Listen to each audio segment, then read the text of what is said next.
There's only one God, and each of us is a language, so to speak, in order to arrive at God. Qualcuno è Sikh, qualcuno musulmano, qualcuno Sikh, Muslim, Hindi, qualcuno cristiano, Indo, ma sono Christian. diversi cammini. There are different paths. Understood? Pope Francis is setting the stage for an interfaith unity of religions that will lay the groundwork for a universal religion and a one-world government in which all people and all religions will worship together as one. Pope Francis is headed to Asia in one of the longest foreign trips any head of the Catholic Church has ever embarked on. A 12-day trip that started today with Indonesia. During the 12-day trip, the Pope will visit 4 island nations: Indonesia, Papua New Guinea, Timor-Leste and Singapore. Of these 4 nations, only one is predominantly Catholic. So on the face of it, his choice of tour stops is unusual. Which brings us to the question, what is he trying to achieve in these islands? Pope Francis on Friday wrapped up a 3-day visit to Singapore, a country with large pockets of at least 5 different faiths, everything from Islam to Buddhism to ancestor worship to Christianity. And he says all religions are a path to God. That is unheard of for a pope to say that. But wait, there's more. The Antichrist, also known as the Man of Sin, is going to lead the world, including an interfaith confederation of religions, uniting them to enforce the mark of the beast. Now, his first stop is Jakarta in Indonesia, the largest Muslim country in the world, where we expect he'll speak about dialogue between faiths and tolerance. He's also going to East Timor, a tiny country which is more than 97% Catholic, to show his support for those Catholic communities far from Rome. And since Southeast Asia is particularly vulnerable to climate change and rising sea levels, the Pope, who's a strong advocate for the environment, is very likely to address those issues as well. The pontiff will engage in interfaith dialogues with other religious leaders as Catholicism's popularity rises in Asia. The leader of the Catholic Church meeting the president of the most populated Muslim nation in the world. Indonesia prides itself on practicing moderate Islam alongside a Christian minority. I think there's many religions, but I don't necessarily believe they all teach the same characteristics. I think this is bigger than the Project 2025 agenda that people have been talking about, because this is actually what we talked about at the end of Starfall. This is that if you scroll right to the end, the last minute and a half or so, I say, look, all the religions, when you notice all these religions coming together, you better be on your toes. Something big is happening. Through the sudden disasters brought by invisible forces, bringing fear for safety and a desire for help, religious leaders, in conjunction with the seemingly new visitors, declare a need to put away religious differences and come together to worship as one people to bring an end to the disasters and a beginning to peace. Asia is one of the few places in the world where the Catholic Church is growing, be it through baptisms or religious vocations. Even though Catholics remain a minority, they are promoting dialogue with other religions, running schools, and charitable works. The Pope has previously visited a number of Asian countries, and he's been increasing his engagements with the region. So now, a tour to the Asian island nations makes complete sense for the Pope. Plus, this extends his outreach to what he calls the peripheries, meaning communities who are either marginalized or far away. And this is the second reason why the Pope has selectively chosen locations for his tour, including interreligious dialogue and protection of the environment. This is the world's most populous Muslim majority country. In a population of about 283 million, 87% of the people are Muslim. But Indonesia has a decent Christian population as well, of about 3%. Here, the Pope is holding talks with religious leaders at the Istiqlal Mosque, the largest in Southeast Asia. He will sign an interfaith declaration, hold mass for 70,000 people, and meet with outgoing President Joko Widodo. Indonesia and the Vatican have a similar commitment to cultivate peace and brotherhood as well as ensure prosperity for the people. Pope Francis visited the Istiklal Mosque, where he was warmly welcomed by Nasiruddin Umar, the Grand Imam. The Imam led the Pope through the Tunnel of Friendship, a wide underground walkway that connects the mosque to the Catholic cathedral across the busy street. During a recent visit to Singapore, the Pope expressed that all religions are paths to reach God, basically affirming all religions. As the Pope embraces all religions, will he use his influence to become the spokesman for all religions, or to be the perceived spiritual leader of all religions? Every religion is a way to arrive at God. Sort of a comparison, an example would be they're sort of like different languages in order to arrive at God. And if God is God for all, then we're all sons and daughters of God. Ma il mio Dio è più importante del tuo. But my God is more important than your God. È vero quello? Is that true? C'è un solo Dio lì. E noi sono idiomi, cammino, lingue per arrivare a Dio. There's only one God, and each of us is a language, so to speak, in order to arrive at God. Wow, that seems like it's appealing not only to right and left, but to all faiths. And which is exactly what you would expect if the prophecies are true. Well, in Revelation 13 passage, the Bible says that all the world marveled and followed the beast's power. Yeah. And here it is not just limited to Christians, not just limited to Catholics, but he says even Muslims and other religions. Well, it's all paths that lead ultimately towards God, towards heaven. So why is the pontiff on this tour? There are two reasons. First, the significant shift within the Catholic Church. We're talking about the tilt to Asia. The Church is no longer a Western institution. Churches in Africa, Latin America, and especially Asia have a growing influence. Next on the tour will be Timor-Leste, Asia's newest nation, when 97% of the population identifies as Catholic. And finally, Pope Francis will wrap up his trip in Singapore, the economic powerhouse, known for its blend of ethnicities and religions. So it's quite the mix. And the Catholic Church can only hope that the Pope's grueling tour bears fruit.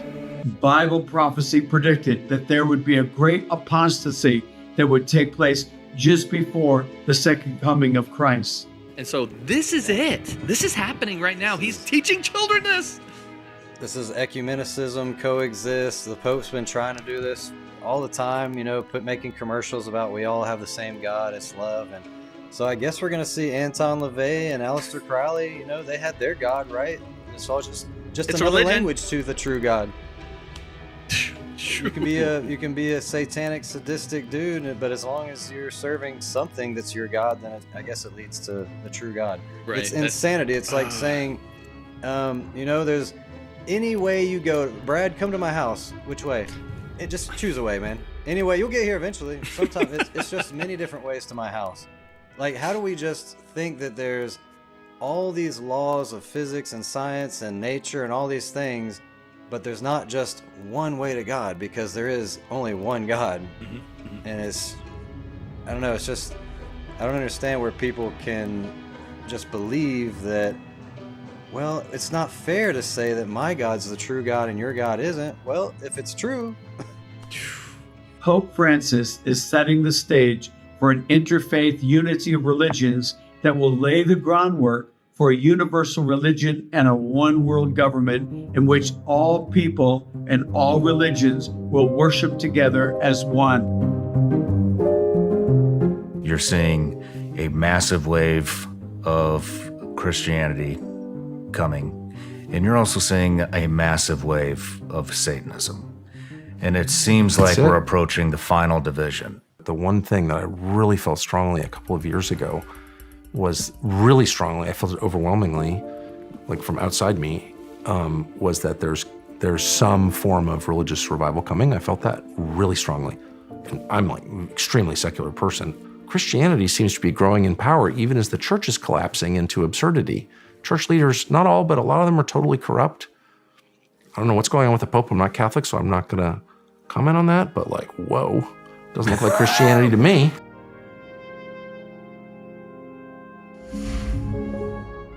Pope Francis, aboard the papal plane returning from Asia on September 13th, spoke about the choice Catholic voters face between candidates who support abortion or restricting immigration, urging them to choose the lesser evil based on their conscience, while highlighting that both positions go against the value of life. Pope Francis weighed in on the U.S. election with a frank assessment of both candidates. They are both against life. The one who throws away the migrants, as well as the one who kills children.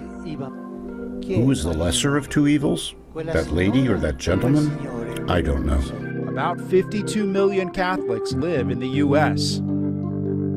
Listen to this right here. Did you know that this came out September 10th, 2024? How long ago? How many weeks ago was September 10th? It was only not even a week. Did you know that there are a lot of people, there are a lot of celebrities that are becoming Roman Catholic? Did you know that? It says behind the Catholics' right celebrity conversion industrial complex. From Russell Brand to J.D. Vance, who got converted to Catholicism recently, and Candace Owens, what happens when the Catholic Church chases influencers and their legions of followers? Notice this. What happens when the Catholic Church chases influencers? Influencers are people on social media that got a lot of followers, and the legions of their followers down the rabbit hole of the right. These people have just been converted to Catholicism. These people have millions of followers and adherents. Do you know how easy it is for the Catholic Church now? If for those who are Candace Owens fans, therefore she became a Catholic, I'm gonna become a Catholic too. If J.D. Vance become a Catholic, then either I'm gonna become a Catholic or I have a friendly relation to Catholicism. The Vatican is interested in inviting a bunch of comedians to meet with the Pope. I get an email from my Jesuit friend, Father Jim Martin, who is helping organize a group from the U.S. to attend a papal audience with artists from the world of comedy. And America sent a stacked conclave. It was me, Julia Louis-Dreyfus, Mike Birbiglia, Jim Gaffigan, Tig Notaro, Whoopi Goldberg, David Sedaris, Chris Rock, Rami Youssef, Jimmy Fallon, and Conan O'Brien. All the comedians and everyone in the room, it must have been 200 people lined up. Really loving and made me happy. Because I did the audiobook for his memoir, Life. Pope Francis has shocked a lot of Catholics right now because in the new documentary, Francesco, he goes public with his support for same-sex civil unions. A meeting of the minds at the G7 summit. Rumi plays Jesus Christ in The Chosen, a multi-season TV series directed by Jenkins. When it was their turn to greet the Pope, Rumi asked Pope Francis to bless some rosaries. Good to meet you. Not only about climate change, but about how many people die every year because of pollution. 7 billion. Thank you very much. Thank you. Thank you. As a follow-up, the actor and politician gave Pope Francis a book called California, the Golden Land of Promise. When giving the Pope the book, he said he hopes they can solve this problem once and for all. Puede representar una oportunidad real para la conversión, la transformación, para repensar nuestra forma de vida y nuestros sistemas económicos y sociales, que están ampliando las distancias entre pobres y ricos, a raíz de una injusta repartición de los recursos. Pero también puede ser una posibilidad para una retirada defensiva, con características individualistas y elitistas. So what probably is going to happen is there is going to be a triggering event. There's going to be something that will happen that will be a catalyst that will cause great fear among world leaders, whether it's a war, natural disaster, economic meltdown, or all of the above, another pandemic. The Bible says there'll be earthquakes and plagues. And people from fear are ready to embrace totalitarianism. Trying to hurt people for the sake of hurting people with climate change or manufactured famines, which are clearly that's going on, and pharma stuff. It's all evil, right? It's very obvious, and everyone watching this, I think, knows. Of course, everyone knows what I'm talking about. All these things that we're seeing with the gender wars, with the race wars, with the division, with the right and left, with the Easter Sunday is now Trans Visibility Day. The Pope is saying that gay marriage is great. The Pope is not the man to change the Bible or the Word of God. You're serving the other team. I'm sorry, you are. Ready or not, everything is coming together according to Bible prophecy. Basically, there's one God, and don't have any other gods. And to your point, Acts 4:12, nor is there salvation in any other, for there is no other a name under heaven given among men, which by we must be saved. That's pretty clear. Am the way, the truth, the life, not a way, not one of many ways, but the way. That's Jesus Christ said himself. He's the door to God. You must be reading my notes. That's John 14:6. That's the next one I had. There we go. That's a great one. And Matthew 28:19, go ye therefore, teach all nations, baptizing them in the name of the Father, Son, and the Holy Spirit. So I think it's very interesting that, it says there is a specific God, which is God, the creator God that created us. If you look at the characteristics of these other gods in other religions, even sometimes in what some consider Christianity, I'm going to name Catholicism, and a couple others I won't name, is very dangerous because they don't have the same characteristics. The Bible predicted that the whole world would follow the Antichrist beast in the end time, and it is happening. We are living in the last days, friends. You're going to say that, God is punishing us, and this is not going to happen overnight. Because it's going to take a while for, a small time of trouble and these things to unfold and the truth to be proclaimed. Jesus wants you to be informed and prepared for final events.